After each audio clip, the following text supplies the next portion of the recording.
Hi friends, welcome to Vaishnavi's vlog. ഞാനിന്ന് ഉണ്ടാക്കാൻ പോണത് ഒരു മത്തിക്കറിയാണ്.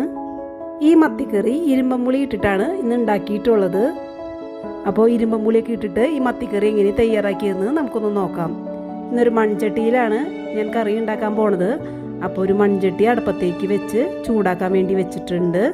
ചട്ടി ചൂടായി വന്നപ്പോൾ 2 ടേബിൾ സ്പൂൺ വെളിച്ചെണ്ണ അതിലേക്ക് ഒഴിച്ചു കൊടുത്തിട്ടുണ്ട്.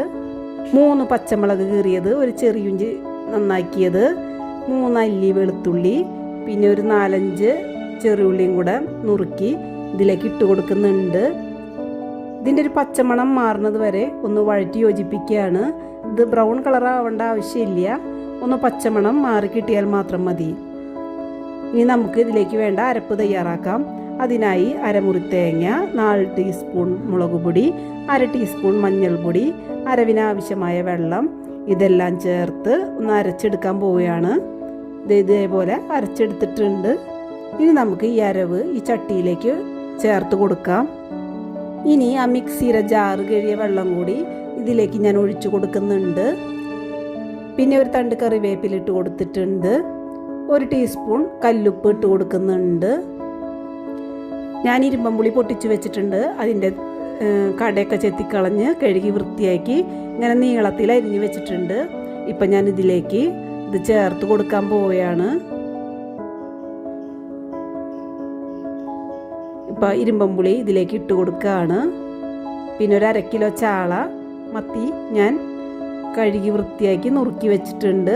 അപ്പം അതും കൂടി ഇതിലേക്ക് ചേർത്ത് കൊടുക്കുകയാണ്. ഇനി നമുക്ക് ഈ ചാളയും ഇരുമ്പമ്പുളിയും ഈ ചേർത്ത അരവൊക്കെ നന്നായിട്ട് വെന്ത് കിട്ടണം. അപ്പം ഞാനൊരു മൂടി വെച്ച് വേവിക്കാൻ പോവുകയാണ്. തള വന്നപ്പോഴാണ് മൂടി വെച്ചത്. ഈ തീ കുറച്ചിട്ട് വേവിക്കുകയാണ്. ഒരു 15 മിനിറ്റ് കഴിഞ്ഞപ്പോൾ ഞാൻ ഈ മൂടി ഒന്ന് തുറന്ന് നോക്കുകയാണ്. അപ്പോൾ നമ്മുടെ ചാളയും ഇരുമ്പമ്പുളിയൊക്കെ വെന്ത് വന്നിട്ടുണ്ട്. പക്ഷെ നമുക്ക് ഈ ചാറൊക്കെ ഒന്ന് വറ്റിച്ചെടുക്കണ്ടേ. അപ്പോൾ നമുക്ക് കുറച്ച് നേരം കൂടെ വേവിക്കേണ്ടതുണ്ട്. നമുക്ക് ഈ സാധാരണ മത്തിക്കറിയൊക്കെ വെക്കുമ്പോൾ കുടംപുളി ഇട്ടിട്ടല്ലേ വെക്കാറ്. അപ്പോൾ നമുക്ക് ഇരുമ്പമ്പുളിയുടെ സീസണൊക്കെ ആയിക്കഴിഞ്ഞിട്ടുണ്ടെങ്കിൽ ഇരുമ്പമ്പുളി ഇട്ട് വേവിച്ച് കഴിഞ്ഞിട്ടുണ്ടെങ്കിൽ പ്രത്യേക രുചിയും നല്ല ടേസ്റ്റൊക്കെയാണ്. അപ്പം ഞാൻ ഒന്നും കൂടെ ഒന്ന് കുറുകാൻ വേണ്ടിയിട്ട് അടച്ചു വെച്ച് വേവിക്കുകയാണ്. ഒരു 15 മിനിറ്റൊക്കെ കഴിഞ്ഞപ്പോൾ ഞാൻ ആ മൂടി ഒന്നും കൂടെ തുറന്ന് നോക്കുന്നുണ്ട്.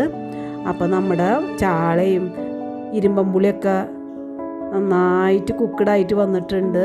അരവൊക്കെ വെന്തിട്ടുണ്ട്.